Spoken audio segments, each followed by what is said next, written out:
Welcome, everyone. Welcome to the podcast today. This is Eric Johnson, Coach EJ, the brand. And Coach Aaron Thigpen, the source. Guys, we're still doing what I'm calling our NorCal Heavy Hitters series. It's basically where we're talking to some of what we consider some of the giants in the travel baseball industry, especially on the West Coast here. These are guys who have storied histories with travel baseball and probably have not only been a part of travel baseball, but been instrumental in how it looks today. And one of those guys I have today is Tony Crivello. He's with NorCal Baseball. Again, Tony, I'm sorry, but I forgot if you have an official title. I've known you for 30 odd years, but I've never really worried about a title. But NorCal Baseball is probably one of the most storied travel baseball programs in the country, not just the West Coast. These guys have had over 700 plus D1 commits, 300 athletes drafted into Major League Baseball, 58 big leaguers, and 22 first rounders. So very storied program, a great history. I think you guys are going on 30 years now in existence. Yeah, we just kind of finished up our 30th year here. And so, you know, a lot of you guys are participating in a vehicle that these guys were instrumental in developing. I mean, what you're seeing today and what you're participating in today is something that these guys were on the ground floor of putting into place. So I really like to salute you guys, and I want baseball athletes to understand the history of not just baseball, but some of these things that are instrumental in their development and act as a vehicle for these guys to achieve success. And that's one reason why I want to have Tony on. Of course, if any of you guys know NorCal Baseball, you also know Rob Bruno, but you know, there's always other people. And I think Tony has been just a crucial part of NorCal Baseball's development. And, you know, it's kind of like a race car group. You know, you have the driver, you have the car, but you also have a chief mechanic that makes everything work. And they don't always get the shine, but they're crucial to the success that an organization has. And that was one reason why I wanted to have Tony on, get his perspective. Again, we'll have Rob Bruno on, big personality, you know that. And that's, so I'm putting you on the spot, Rob. Call me back. Yeah. I can't say enough. I mean, I've known these guys for probably almost 30 years. Rob sent me some of my first clients that I had, Brandon Buckley and Aaron McNeil. Yep. They were draftees to the Houston Astros organization. And again, that's going back 27 years, something like that. Yeah, we started sending guys, Chris Grueller, you know, all those guys started going over there. It was a big, you know, that was the beginning of training. Yeah. You know, in reality, that was a long time before guys just played, and that was still the era of multiple sports being played. So no one really, quote unquote, trained for sports. But credit to you and to, you know, guys like EJ and I think like myself and Rob, where maybe we saw that the training aspect was becoming a lot more important as players became bigger, faster, stronger. You kind of either started to go with that trend or you started to fall behind. So it became important. Yeah, it's funny. I was thinking about this because I think about Alan Jaeger, you know, again, you guys, EJ, all of us that kind of almost started around the same time. And what's funny is we all, at least for me, and I think even you guys, we all kind of fell into this, but we never saw it being what it is now. At least I didn't. You know, this huge industry. Yeah. And for the good and bad. But I think a lot of us just did this because we liked our sports. We liked we liked working with the kids. We wanted to help the kids. And, you know, now it's, you know, it's big business, with, you know, for better or for worse. But I also wanted to name drop a few guys that NorCal has had over the years for some of the athletes and parents that are listening out there. These guys have had Jimmy Rollins, Troy, and I'll probably blow this name up, Tulowski, Dustin Pedroia, Jock Peterson, Brandon Crawford, Tyson Ross, Joe Ross, Robert Stevenson, David Dahl, John Jasso, Jason Castro, Tyler Goodell, Dontrell Willis, JP Howell, Brandon Morrow. I mean, and then you guys had 2 last year first-round picks, Spencer Torkelson and Tyler Soderstrom. I mean, it's just amazing. This year we had Bobby Snelling and Henry Bolte, two new ones this past draft. See? Past draft, right. Yeah. And I was also reading that you guys had averaged something like 14 D1 commits, or over 14 years, 20 plus D1 commits in your organization. So we're talking about pedigree. We're not talking about guys who've just been in business for 30 years, but you guys have held a standard that is pretty much, unparalleled and unmatched in all of travel baseball across the country. So, right. Without further ado, I want to get started, and I want you to tell me a little bit about NorCal. Give people a quick synopsis, because again, there's people who may not have heard of you and haven't been in our ecosystem that I think should know what you guys are and what you're about.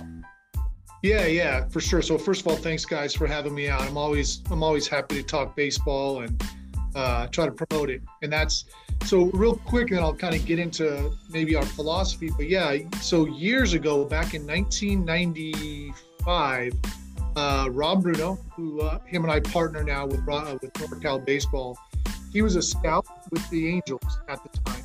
And he was one of the very first scout teams in Northern California.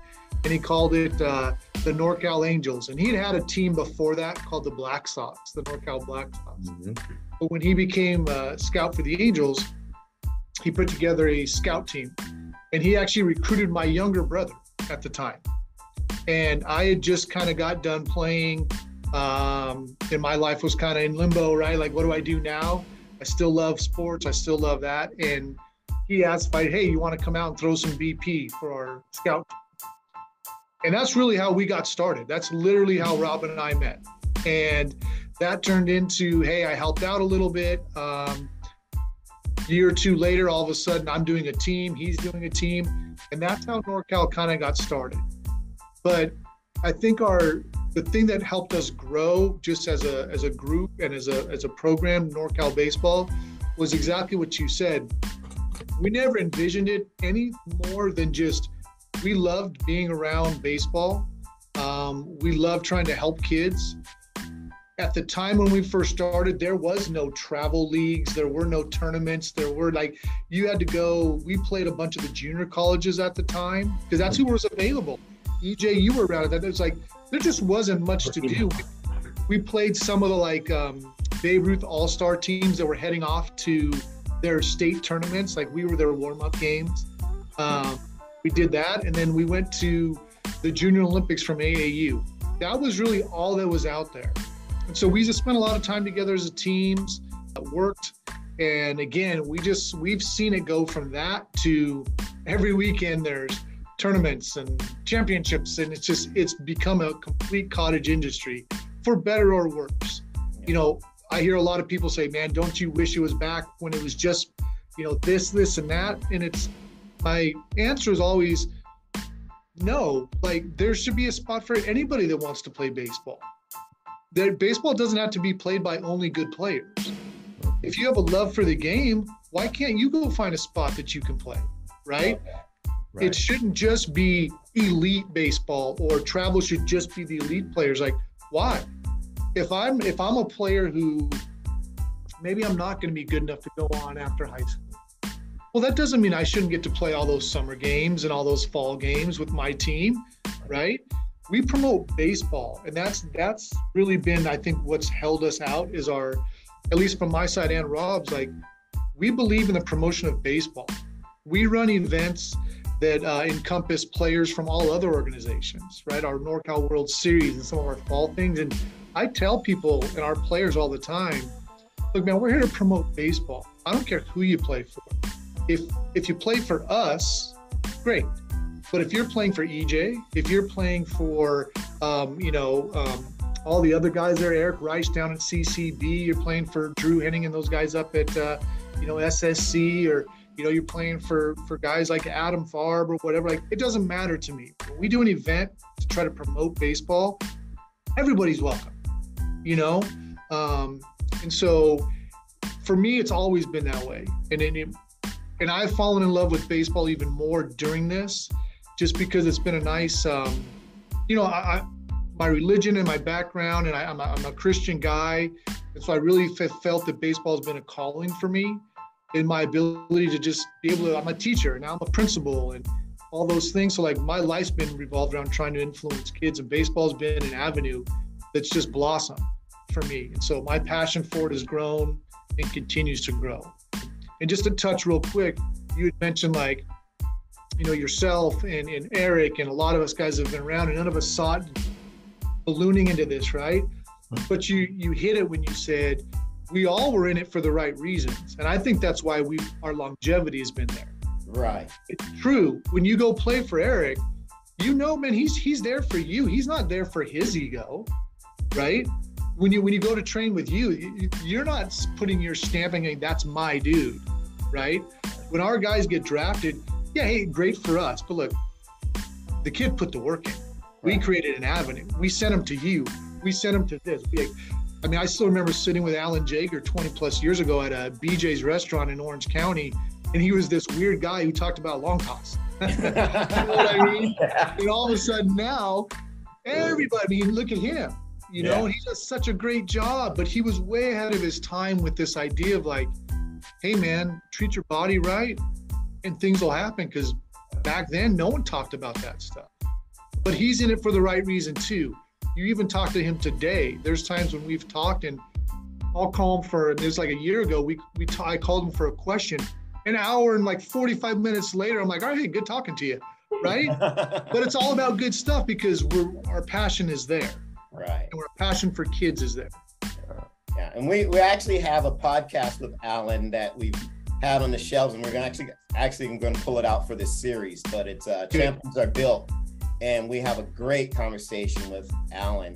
And you guys definitely listen for that and look forward. And he rings true same way. I said, you can tell like there's nothing, it's not about him, right? And again, for me, that's why for me, NorCal's been that way. And like you mentioned with Rob, like we're kind of like the yin and the yang, right? Like Rob is the face.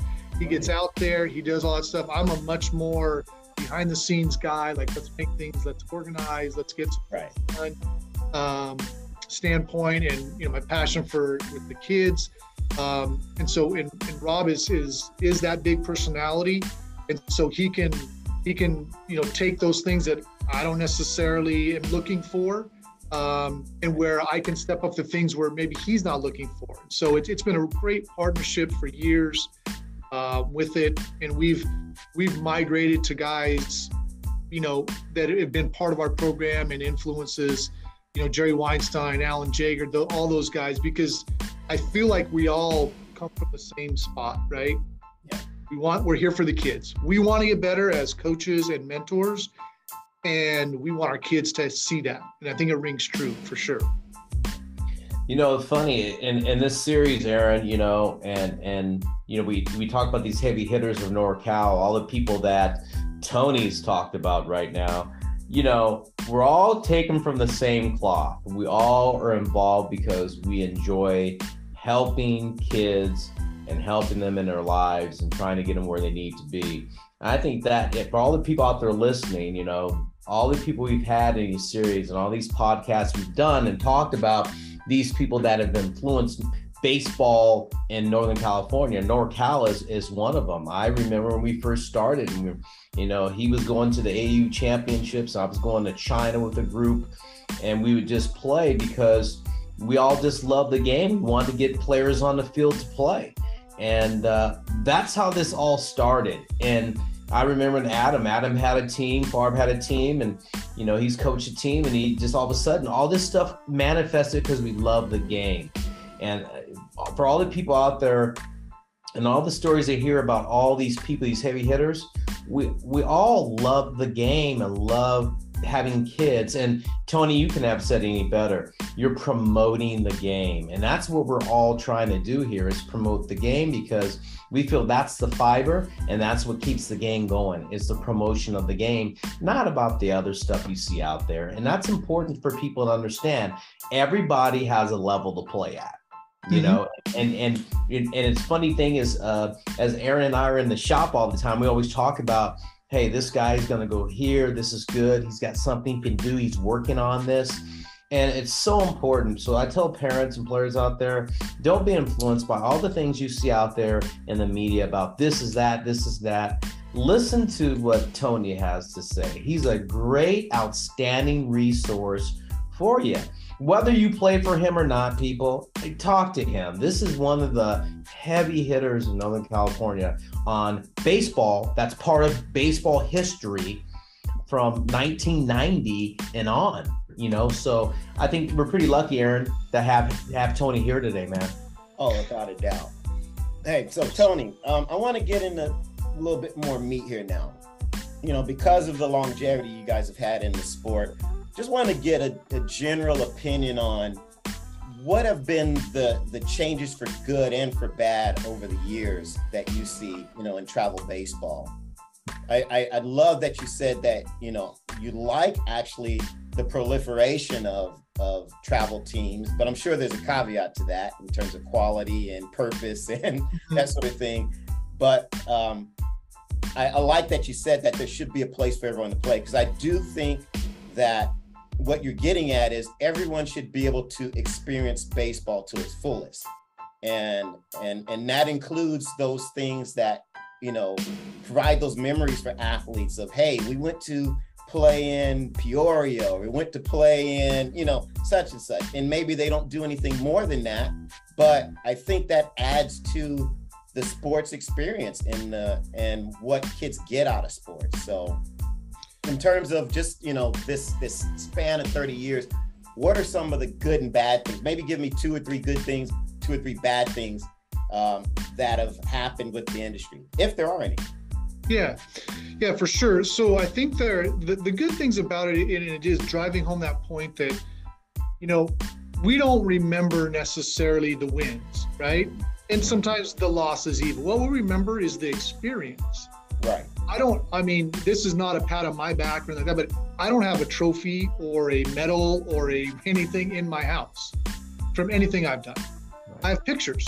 I have things, you know, people have sent me. I have this really cool, this time we got to, years ago down at USC, we got to play the Chinese Taipei Olympic team. You know, so there's a picture with us and the team and my team and Coach Dato from USC. And it's like, those are the memories. I don't even remember the game at all. But I remember sitting in the dugout with Coach Dato, who's the legend, you know, if you know baseball on USC, the most legendary coach, you know, maybe ever on the West Coast, right? Before some other guys, but sitting in the dugout with him talking to my players and thinking to myself this idea, like, I don't think these players are going to realize how like crazy it is that they're talking to Coach Dato right now. At some point in their life, they will. Right. But you know what I mean? But we remember the experiences. And so to me, having not going, you know, like these limits, like you have to be this good to have that experience. Yeah. Right. So with the expansion of with baseball, hey, like I said, you may not be great at baseball, but you love it. And you still get to go somewhere and play. You know, I hear sometimes people say, like, oh, that tournament, that's like for like, you know, AA or single A teams or whatever. It's like, and what does it matter? Like those kids are having a great time. And you know what? At their level of play, that is as difficult for them as the elite guy playing at an elite tournament, yes. Right? It's all the same. Just because, I mean, you know, just because you finished first doesn't mean you gave your best effort, right? You know that, Aaron. I mean, your background is track, right? Right? You know races where I don't have to run my fastest to win this race. right? Just because. And so, hey, as far as I'm concerned, you don't, just because you're not at that level, but you're given 100% as a kid. So for me, I love the fact that it has created environments for kids that, and you know what? Maybe they really mature late. We've had plenty of guys. I'll give a perfect example. I'm not going to embarrass him and use his name, but we have a kid in our 24 class.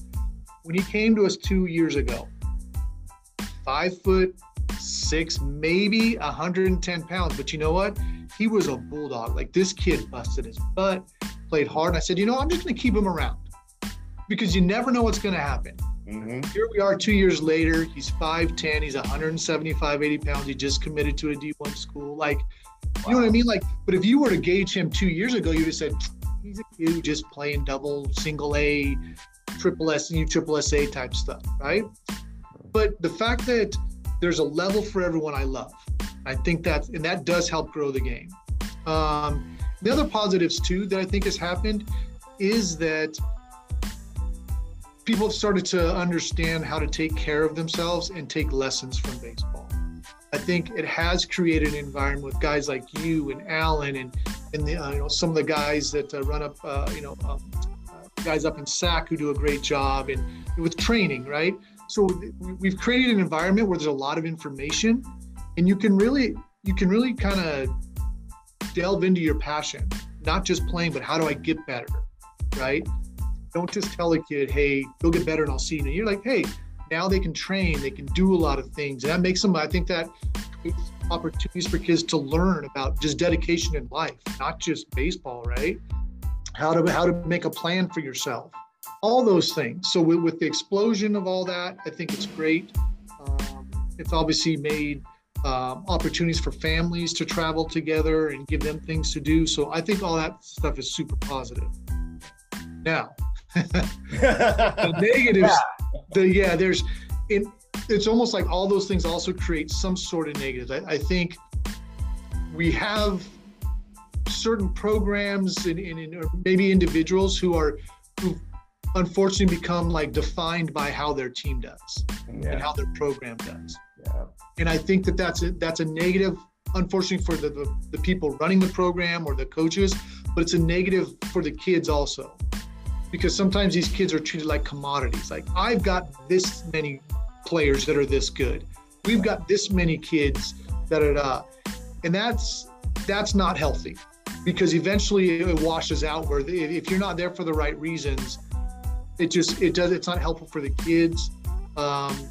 I think the social media aspect has put kind of a bad spin. This is kind of like a bigger theme for life, right? But not everyone's a D1 player. But if you look at Twitter, they're all D1 players, right? No one's really, posting things that aren't spectacular. Right. And so we all assume, I'm falling behind, I'm a freshman and I'm not committed. Right. Okay, the 0.05% of freshmen are committing. That's the way, that they're out there. But that doesn't mean, and with social media though, it seems like a lot more, right? We're in California with 38, 40 million people, and 3 or 4 8th graders commit, and every 8th grader in California now thinks they're behind. Yeah. Right? And so I think that's maybe the negative, is that we've started to put pressure on kids that, remember, baseball is supposed to be fun. I tell my players, first time I meet them, the number one rule to play for NorCal is you got to have fun. If you cease having fun and it becomes a job, it's not going to be enjoyable and you're not going to reach your potential, right? Very rarely when something is a job, do we reach our potential with it. When we're doing something we love and have a passion for that turns out to be a job, that's when we reach our potential. And so if we can keep baseball as something you love, and it just so happens that it helps you out in life, right? You get to keep playing. It helps for school. You create these incredible habits playing sports that I believe, like just life habits. Why do you think FBI, CIA, all these top programs, they go after athletes? Yeah. Because they know they've been able to dedicate themselves to things. And so that's where I think, where we come from. But again, that negative is when it becomes too important to win Sunday. at X complex, right? Or if you aren't winning the tournament, you guys can't be that good, right? You know, Gary Baldwin out at East Cobb, who's, you know, a legend, right? I mean, EJ, you know, I mean, you know, the godfather of baseball almost, really, for travel baseball with this complex at East Cobb. And I remember one time him saying, like, hey, I remember we played each other and it was a great game. And they went on to go to the finals and they lost. And I talked to him the next day. I was like, hey, coach, you know, hey, tough loss, huh? And he's like, I got a game tomorrow, Tone. Like, that's exactly it. We're here for the guys. That was just another blip on the screen. You know, my job is to make my kids better. Whether we won or lost, man, the lesson is, did we get better? You know, as a person and as a player. I mean, that's held true for me for so long, right? A guy who could have been, no, he's fiery, I get it, all that stuff. But he was just like, yeah, my job is to make them better people and better players. The wins or losses are just whatever. They're just a teaching tool, you know? So those that are doing it that way, I think are complete positive. Those that are looking at it as we have to win and they're putting pressure on the kids that it has to happen this way, that's clearly the negative, because you're probably losing kids, you know, and you're burning out passions for baseball. Yeah, I think, Tony, you couldn't have said that any better. And I think about Baldwin back at East Cobb, and we played him so many times. And, you know, that matter-of-factly, we got a game tomorrow, you know, and regardless if you beat him or you won, he was the same way. And yeah, fiery and all that stuff, you said it. But, you know, again, it goes back to those people with the same cloth and getting back to some things. You said something about, I love this, what you said, Tony, about some of the good experiences, life habits, because baseball teaches you so much about yourself. And I think that gets lost in translation. You know, when we take players on as coaches, we want to teach them about life, and baseball is a microcosm of their life. And I think that's important. I tell the parents out there is that, you know, sports is great. Sports teaches you a lot about habits, life habits, how to get along with people, be a good teammate, how to work in an environment. So that's great. That's great to hear, Tony, because, you know, that gets lost a lot out there in this industry. This industry is so by whether it's a Twitter tweet or it's a Instagram or a TikTok video, that gets lost in translation behind what we're all trying to do is the betterment of the game and the betterment of people. So that's real cool. Aaron, what you thinking, man? What you thinking? Well, he anticipated my one question. You know me, I always got to ask about the social media aspect and get everyone's opinion on that. And you know, I agree with you, Tony. But let's move on to another one. What do you think should be the future evolution of travel baseball? You know, you've got a lot of things that are going on now. Obviously, social media is one part of that. And I was just kind of, you know, this might be out of left field or something, but I was musing last night, and it's like, well, what about like NLI, you know, and that sort of stuff permeating the sport? Because now, you know, everyone wants to have a vehicle to make $1, and just curious as to what are some of the things that you think travel baseball might be moving towards that may be good trends or maybe bad trends or directions that we really should be going into. It could be even, I know EJ is involved in this, is bringing baseball back to, you know, some of the minority communities. Yeah. And those sorts of projects. And so what are just maybe some of your thoughts on where you'd like the future of travel baseball to go? Yeah, it's funny because I was thinking about this today when we talked about getting together to do this. And one of the things that I think that has happened with the ebb and flow of, you know, training and baseball and stuff is that I think now we've lost a little bit, because what's happened now was kids are playing and training. Okay, they're playing all these games and they're training. But I think what's starting to get lost, and this is what we're trying to do, again, not that we're special, but what we're trying to do, focus with NorCal, is like, we want to practice. Like, we want time to practice. Like, our fall, we get together on Sundays and we practice for 4 hours. Right? We're doing drills, we're doing something, and when we inter squad, it's controlled. We stop the game. I run guys out to the middle of the field and go, here's what happened, fellas. Like, where should you have been? Why did the ball go here? And we let this guy move up to second. All those little things. I think that we, as an industry, have almost fooled kids into thinking that if you train really hard, then you come out and play a bunch of games. That's the recipe. I talked to some coaches this summer, and you can see some of them talking, and you could see it almost oozing out of them, like, and them saying, "Hey, Tone, I've got all these All-Americans. They just don't know how to play the game. Right. They are training freaks. They're very good. They can hit, run, throw, but I've got to be honest, they still don't throw it to the right person. we still don't line up the right way." And so I think that's really where I'd love to see it go. Like, we don't always need a 200-team tournament or a 50-team. Like, sometimes what we need is 3 teams to get together on a weekend and play each other and not worry about winning or losing, but to say, look, when you want to stop the game, coach, if I'm playing Eric and I go, "Hey, Eric, we've done this before. Eric, you want to roll an inning so you can talk to your guys? You want to stop the game and talk to your guys? Let's do that." Absolutely. You know, because they're going to learn way more from us saying, "Okay, everybody stop. Let's see what went wrong there." Right. So that next time we can do a little better. Right. But I think we've almost fooled ourselves into thinking, train, play, you become a good player.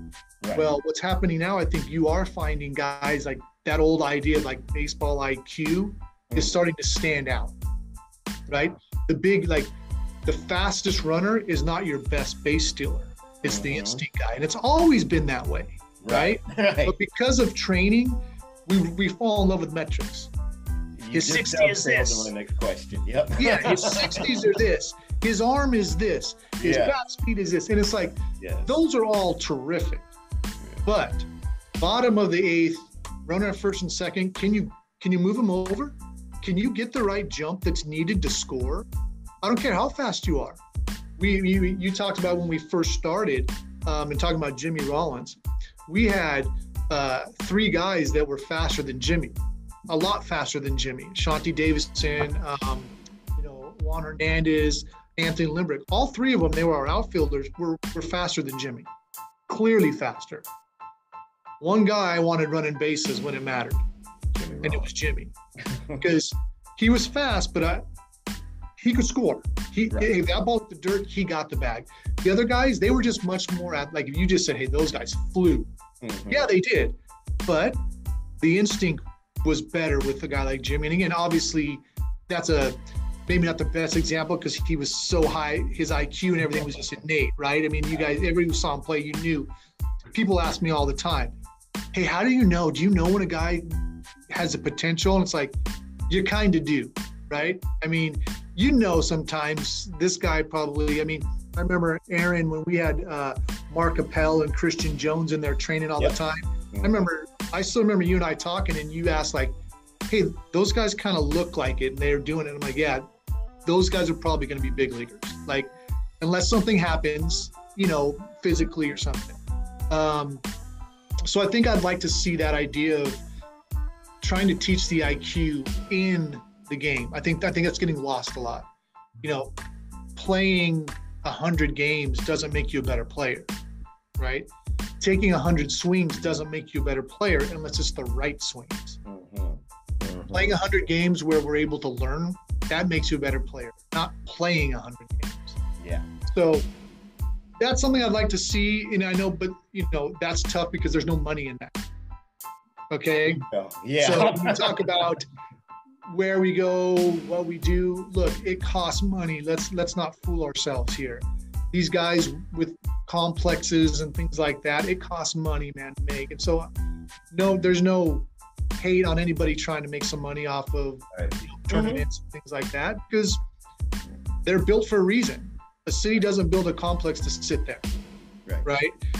And the guy doesn't run all that stuff to just push. Like so that's all fine. But I do think that, you know, where we're headed with social media and like you talked about, you know, like name and likeness and all that stuff,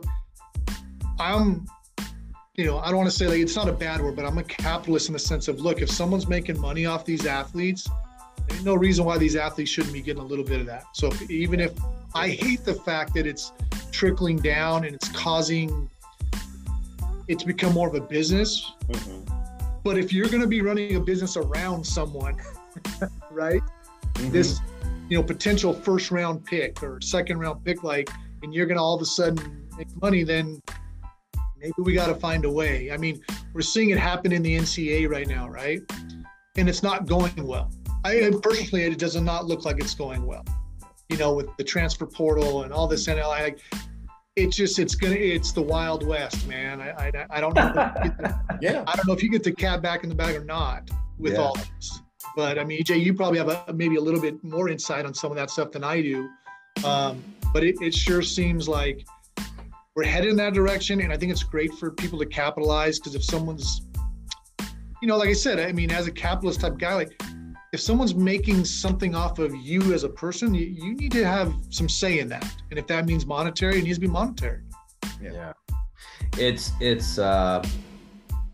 tricky. It's a tricky industry right now.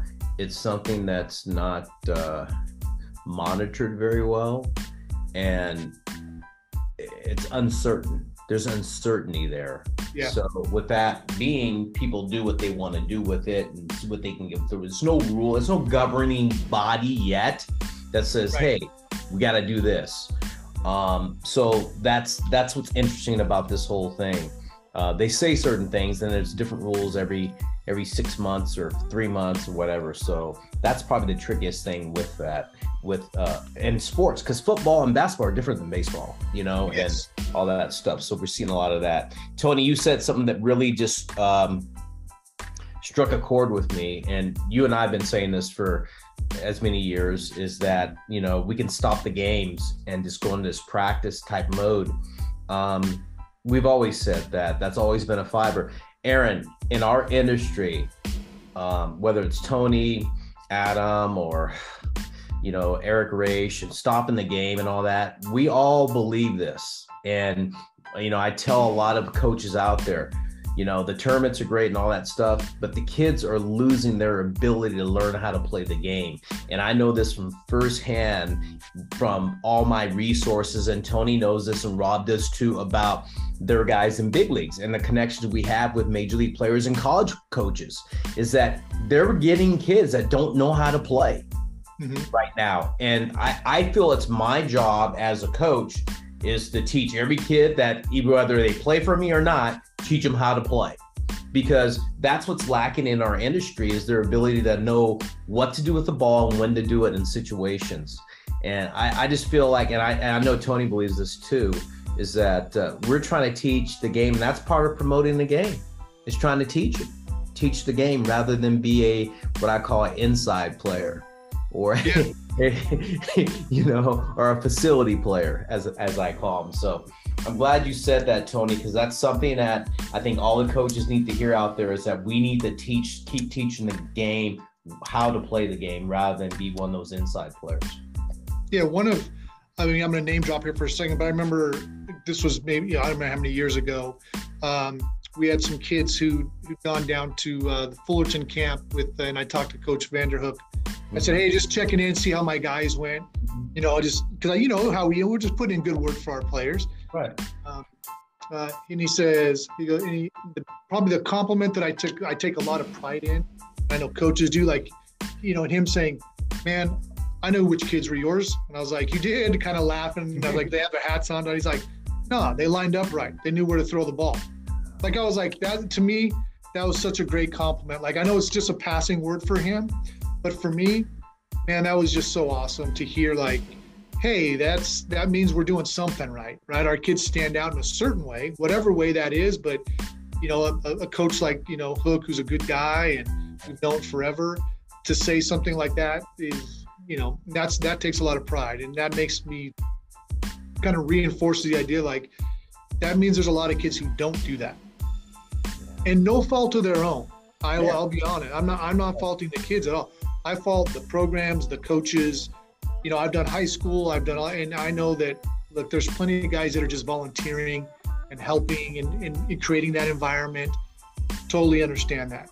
But just in general, that's, you know, to go back to your question, Aaron, is we're losing some of that. But again, from a good spot, meaning like we've talked it like train, and, you know, but we've instead of having that kind of Venn diagram where all three are working together, we have like train and play are forcing out like this IQ of baseball, you know.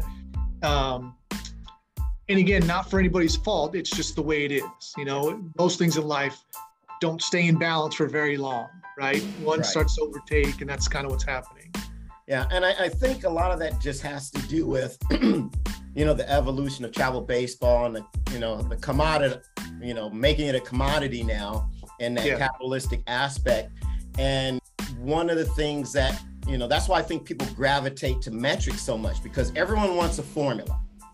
And so when you can see numbers, that kind of justifies a decision or a value. And, you know, I always say there's two sides to sport. There's art and there's science. I think art leads the science, but I think because people want to quantify and commodify, I can't even say it, but make, you know, they use the numbers as a way of putting the value. And they're not looking at the intrinsic sorts of things that you're talking about. And it's that voice, or that voice is louder than, hey, what are the nuances of the sport? What's my sport IQ? Because what's sold to kids are, you know, come do the showcase, and then the first thing that they do is they put up 60 time, you know, exit speed, you know, and so that's how athletes kind of will measure themselves against each other, and the parents are using that as a yardstick to, hey, you know what, my money was well spent or it wasn't well spent, right? You know? And so I don't know if, you know, again, like you said, maybe the pendulum will swing back the other way, and we'll get maybe what I might call more athlete or baseball purists who are really talking about, hey, you know, how do we play the game versus just these metrics? But yeah, that's something that I think is going to be continued uphill battle for all sports. Yeah, you know, because you do have to measure. Like we're not here bashing, you know, like anything like it. Because if you are training, you do have to measure. Like, how do you know if you're getting better, right? Like, if I'm trying to be a faster, quicker player, well, I'm going to have to measure that. So I really need to know my 60 time, my shuttle time. That's all great. But again, when that overtakes the idea of learning to play the game the correct way, that's where I think we when the balance is lost. That's really where we run into it. I think where we start to do a disservice to our players. And I think, Aaron, this all ties into the social media thing. Like, everybody wants to have, like I said, when you go to an event, parents and everybody want some sort of value. And so the value is, the internet has my son posted and they graded him a X, Y, or Z, and here's a 60 time, right? That's where they can have something tangible to tell grandma or friend, you know, at work or whatever. Again, it's not a knock. It is what it is, in the sense of it's out there. Some people really like it. When we run our NorCal World Series, like, we never used to post anything like that. It was just like, you come and play, the coaches are watching. That's what matters. Right. But it got to the point like 6 years ago, where I got so inundated with people going, I need my 60 time, I need all that. Which was fine. Again, hey, look, I want to provide the value, because if I'm asking you to be invested in an event we're doing, then I'm going to provide as much value as possible. And if that means giving you bat speed, having, you know, TrackMan and Scoutcast and give you all those metrics, then I'll do it. We'll do it as a program. Not a problem. But I always caution everybody, right? Doesn't mean anything besides a number right now, right? And so use it for a measuring stick. You know, that's one of the things, like with you know, Program 15 and Jeremy Booth and those guys. I think they do a nice job also.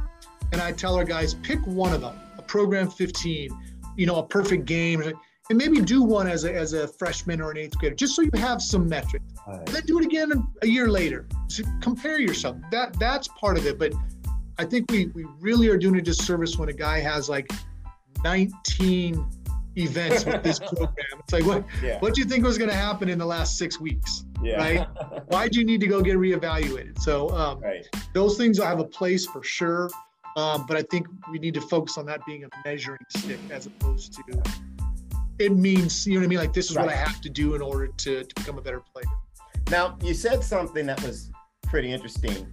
And you said that these coaches are getting these all-stars, but they don't know how to play the game.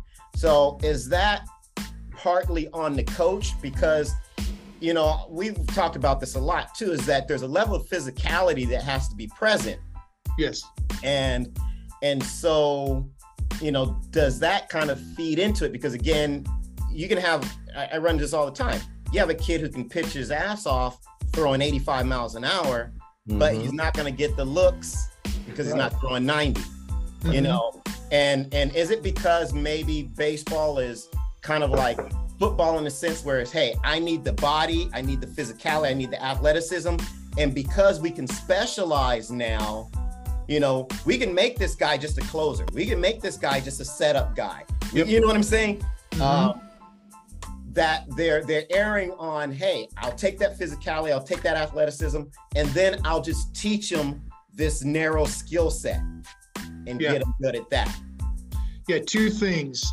Number one is, if you're a coach and you're a coach, a successful coach, and maybe you get to the point where you're at a pretty high level, right? Big time high school program, but you get to the part of recruiting, what we're talking about, JC, Division 1, 2, 3, pro, whatever. Every coach is arrogant enough to think that they can change every player, right? And make so, hey, you give me a 93 mile an hour guy, I'll make him a pitcher. Right. Well, we've all watched a lot of college baseball where a guy comes in throwing 95 and he can't get out of an inning. Yeah. He's got great stuff, but if he's 2-0 all the time, right? Or he doesn't throw enough strikes, or the feel isn't there. Yeah, okay, that's where we run into that. Like, the metrics are there, and I think there's pressure on coaches. And when we're talking about recruiting and stuff, is why didn't you get the 95 mile an hour guy? Because if he turns out, whoa, you missed out on a first round guy, right? And I remember Jerry Weinstein years ago. We were doing a pitching thing, and he said the difference, and this was a while ago. So when we're talking about like 85 versus 90. Now we're talking about like 89 versus 95, 96. Yeah. Right? But back then it was like, I remember him saying, hey, the 85 mile an hour guy that can pitch has to prove himself every single day he goes out there. The guy throwing 90, 91 has to prove he cannot pitch. They're ready to come out of the game. You know what I mean? Like, the difference is one guy you're looking to see, is he good enough? Or like, if he's not producing, we're going to give him multiple opportunities because he's at 90, 91. Exactly. The 85 mile an hour guy is like, hey, we gave you a shot, man. It didn't work out. Yeah. Right? Yeah. And so as an 85, I got to prove myself every time out. The 192 guy has to just show incremental improvement to be like, yeah, we're going to get there. Right. And, hey, I'm not saying that's right or wrong, but that's the reality of it, Exactly. But I think the key, though, is that there's enough baseball out there, and especially with social media and no one's hidden. If you really want to play, you're an 84 mile an hour pitcher, 84, 86, and you've got feel. You're going to get overlooked by all the big power fives. It's just the way it is. And maybe not, but in general, you are. There's enough D2s, NAIAs that you can go out there and have an awesome career and get a great education. And you know what? If all of a sudden your junior year, you popped and you're all of a sudden now throwing 92, 93, hey, you've got a chance now to get drafted. And with the transfer portal, you may take a year or two and go and end up at that. I mean, I think schools that are recruiting some kids now saying, hey, you can come here and if you do great for a couple of years, you can just transfer on out. Oh, yes. Wild West. Yeah. And again, that's not a knock.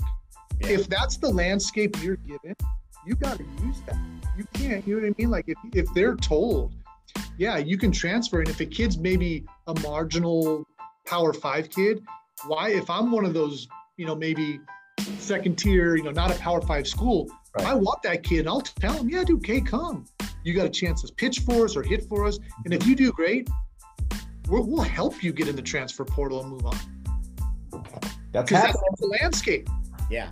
So if you're going to create that as an NCAA and as a governing body, then as a coach, I mean, EJ, you know this, the one thing that coaches dislike the most right now is having to recruit the transfer portal.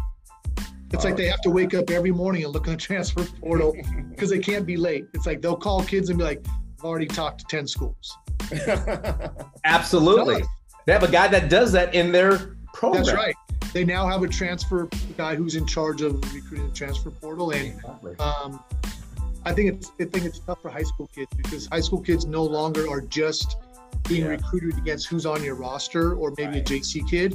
It's now who's on the roster, who's in the transfer portal, who's coming from a JC. It's tougher for high school kids now. Absolutely. But like you said, it's a wild, wild west, and until it gets governed, it's going to be that way. And again, on no fault of any coaches, it's not a knock on coaches who are doing that. To me, you do what you need to do as a program, right? At that level to bring in kids. If you can get 2 or 3 kids who come with that, even that idea of, I'm going to try to make it here, and coach, I am going to try to transfer if I outgrow the program. Hey, I got 2 great years out of you, right? Great. We got about 4 or 5 more minutes because I know you're on a time here. I guess, EJ, do you have a question for him? We've covered so many good things, Aaron, and I don't have another question for Tony because I can talk to Tony all day, about the game, and I have so much respect for Tony. First of all, we got to have you back, Tony. I do. I mean, hey, I would love to come on because, and maybe we can make this kind of a subject. Is you had mentioned the idea of trying to bring baseball back to maybe underserved communities, right? Right. And that's something that I would love to talk to you two about again, because I know that Rob and myself have put forth some efforts a lot of times. And, we've hit some roadblocks and we can talk about those things and maybe we'd love to try to work on things like that. So I think that's a topic that would be super interesting and something that's probably needs to be talked about more. It really does. Mm-hmm. Yeah, well, actually, one of the things that me and EJ are doing is we're working with Tyson Ross's Loyal to the Soil program, and GameSpeed's going to host their next clinic. I think it's October 16th. That's 16th. And that's kind of one of those outreach programs that will try and get those underserved kids into baseball and seeing high-level training and that sort of thing. Quickly, what are probably your 2 favorite tourneys for your athletes to go play in? Yeah, so probably my 2 favorite, one of them's kind of an off the radar one down in San Diego. It used to be called the Phil Singer. Yeah. Phil was an umpire down there for years. And unfortunately he passed away about 10 years ago, but the tournament is just an event. It used to be Washington teams versus California teams. And it's kind of grown into this event, but it's down in San Diego, and it's like you play 6 pool games and you get a day off, and you play in this double elimination tournament. And honestly, I love it because it's one of those tournaments where it just feels like you're just playing baseball, right? Because there's no social media on it, there's no rankings on it, there's no nothing. Like the only people who know what's going on really are the college coaches and the kids playing in it. And to me, that reminds me of the purity of baseball. It's like, we're going to go play a doubleheader, and then we're all going to go as a team and go have dinner down, in Laguna, or go up to Orange County, or go down to San Diego. And it's like pure, no social media, no rankings, no all tournament teams, none of that. Just you played a bunch of games. It was awesome, right? So I love that event. And I think the other one is, I do think, even though Perfect Game has become this huge whatever, right? It's conglomerate to whatever. They do a really nice job. I think they do a good job with their events. And so Marcus, who runs a lot of the stuff out here in the West Coast, I think he does a good job with the Perfect Game World Series stuff out in Arizona. That's really good. I think the idea behind that is a good idea, and I know they've expanded it more. But when they first started, I think where there were 16 teams or 8 teams, and it's like, yeah, the big events out in East Cobb and all that stuff where it's 300 and plus teams. Like the idea behind it was, can we get through all the pool play games and all the kind of like teams that aren't quite? I want to get down to like us for like, let's get all the good teams together that we know are going to be quality. Yeah. Not just, maybe they've got a couple good players. Like, let's get down to maybe the more elite groups. And that's kind of what they do with the World Series. I think you kind of go there knowing, like, there is no looking at your pool and going, we should win these 3 or 4 games. Like, no, like, everybody we play is going to be a guy. Everybody's, so I think that's a great measuring stick for you as a program and for our players, right? Hey, guys, here are the best players in your class, essentially. See where you measure. Right. They both had, the both ends of the spectrum. They both have a place in baseball for sure. Well, hey man, like I said, I know you got to go. It's right on the dot there. Perfect. I love talking to you. I really appreciate you taking the time talking with us. Hey, NorCal heavy hitter Tony Crivello. Thanks, guys. This was awesome. Yeah, I enjoyed it. Like I said, I love talking. And again, don't forget. Let's come back and hit that topic. I'd love to come back and talk about it. Oh, love to. Hey, it's a date. Next, we get your partner in crime on. I'll get on him. I sent him out to Arizona. It's that time of year, right? So I sent him out to Arizona for 5 weeks and a couple teams every week and say, I'll see you in 6 weeks, buddy. Hey, tell him I'm coming for him. All right. Hey, take us out, EJ. Well, hey, thanks again, Tony. Appreciate it. Hey, this is the brand, Eric Johnson. And this is Coach Aaron the Source. We'll see you.